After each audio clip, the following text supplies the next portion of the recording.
Bismillahirrahmanirrahim. Assalamualaikum warahmatullahi wabarakatuh. Innal hamdalillah wassalatu wassalamu ala Rasulillah wa ala alihi wa ashabihi wa mawalah wala haula wala quwata illa billah, amma ba'd.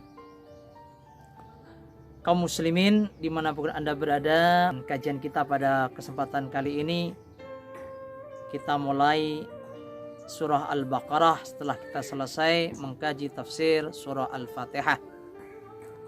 Surah Al-Baqarah diawali dengan ayat A'udzubillahi minasyaitonirrajim. Bismillahirrahmanirrahim. Alif Lam Mim, yang oleh para ulama disebut sebagai huruf mutaqati'ah, yaitu huruf yang terputus-putus, sehingga ketika membaca yang dibaca itu seperti kita membaca melafal mengeja huruf.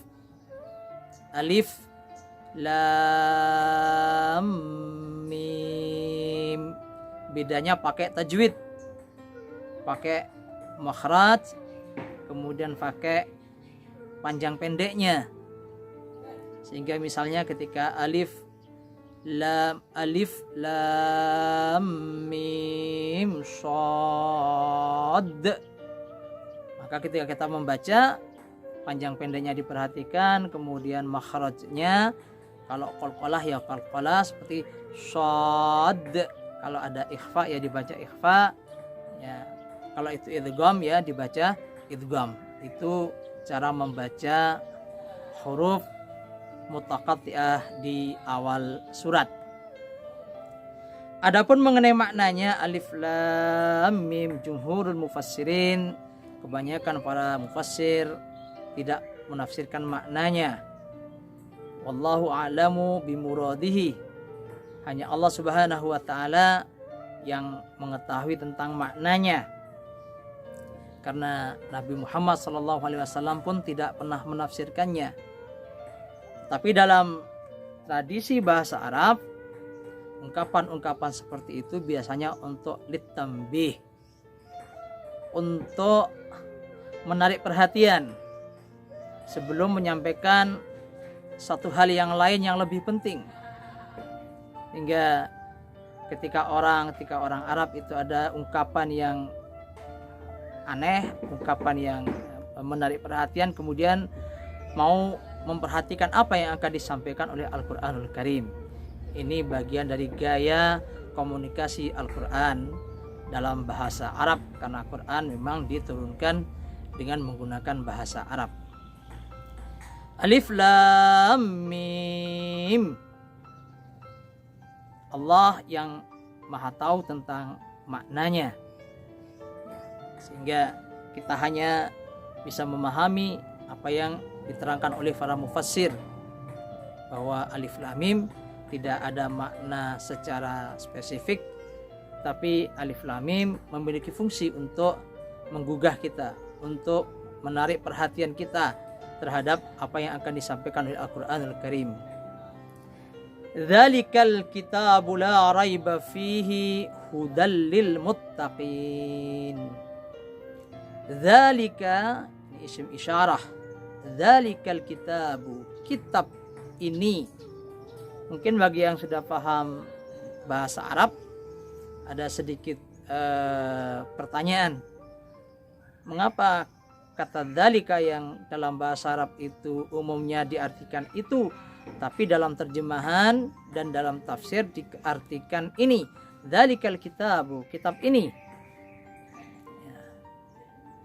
Bagi orang yang pengetahuan tentang bahasa Arabnya minim, atau bahkan ada yang orang yang sok tahu ya, kemudian mengatakan ini bahwa yang ditunjuk oleh Al-Quran bukan Quran itu sendiri, dzalikal kitab, tapi yang ditunjuk adalah kitab lain, dan kitab lain itulah kitab agama lain, kemudian menyimpulkan bahwa Al-Quran membenarkan kitab agama lain yang tidak ada keraguannya.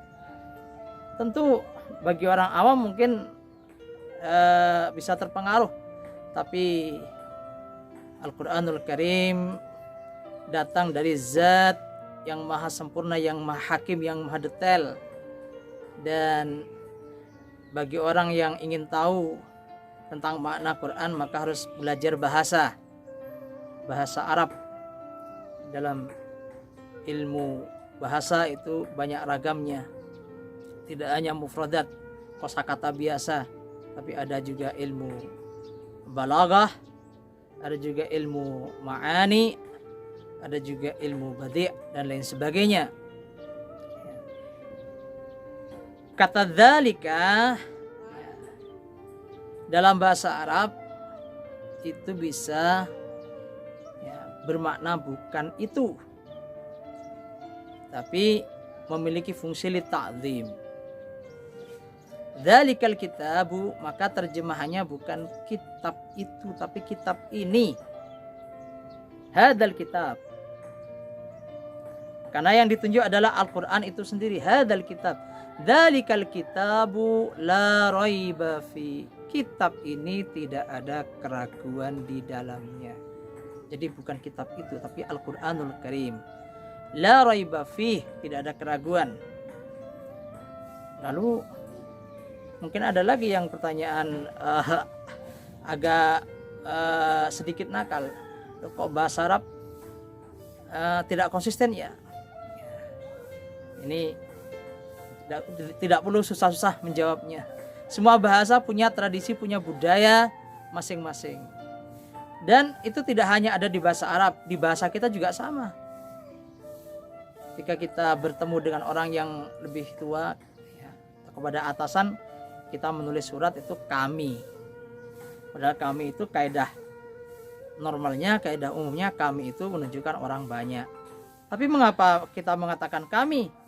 Litta'zim, untuk mengagungkan. Jadi itulah bahasa.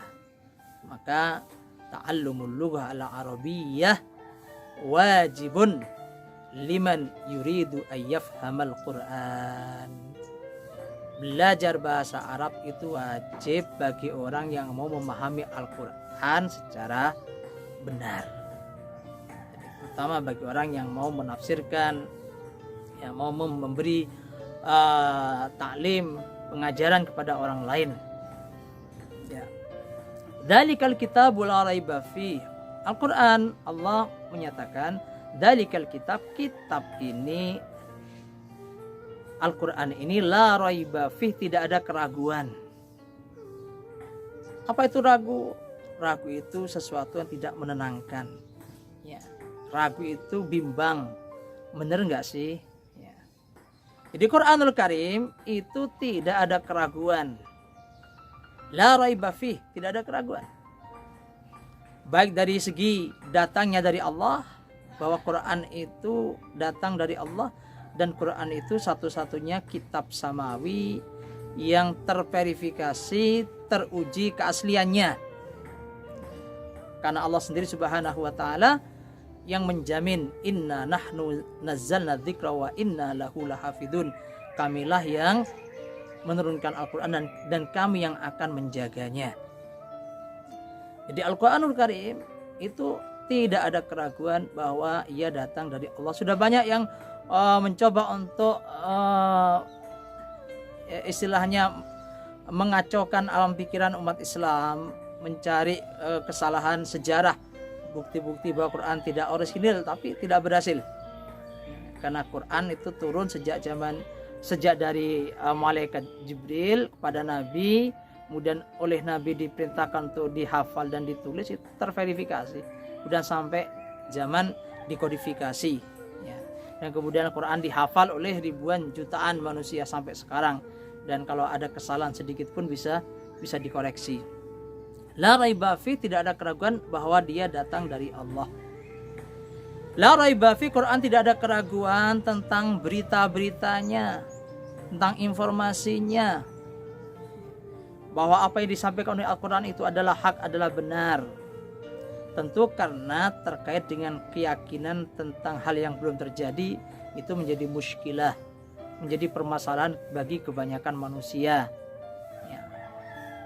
Tetapi Al-Quran telah membentengi itu. Al-Quran menyampaikan berita-berita tentang peristiwa masa lampau dan itu terbukti. Al-Quranul Karim juga menyampaikan tentang ilmu pengetahuan dan itu juga terbukti. Jadi penemuan-penemuan ilmu pengetahuan modern itu tidak bertentangan dengan Al-Quran. Bahkan banyak ilmuwan itu yang menemukan pengetahuan itu berdasarkan inspirasi dari Al-Quranul Karim. Sehingga dengan Al-Quran membuktikan diri apa yang disampaikan Al-Quran tentang peristiwa masa lampau itu benar, seperti kisah-kisah umat terdahulu yang terjadi ratusan atau bahkan mungkin ribuan tahun, tetapi kemudian bisa diungkap oleh penemuan modern, dan juga tentang ilmu pengetahuan modern juga yang juga sesuai dengan Al-Quran. Al-Quran membuktikan diri bahwa itu benar. Lalu sisanya tentang hal-hal yang akan datang, lah itulah membuktikan keimanan. Maka di akhir ayat, hudal lil muttaqin, Quran itu petunjuk bagi orang-orang yang beriman. Maka nalar imanlah yang menjadikan orang itu mau mempercayai Al-Quran keseluruhan sebagai kitab la raiba fih. Ya, meskipun seandainya Quran tidak diimani, Quran tetap kitab yang benar dan la raiba fih. Sebagaimana api, ketika orang buta melihat api tidak melihat apa-apa, ya api tetap bersinar. Matahari, ketika orang buta melihat matahari, dia mengatakan ya enggak lihat apa-apa, enggak tahu kalau matahari bersinar, tapi matahari tetap bersinar. Allahu a'lam bishawab. Kita jumpa lagi di sesi yang akan datang. Aqulu qawli hadza astaghfirullah li wa lakum. Wassalamualaikum warahmatullahi wabarakatuh.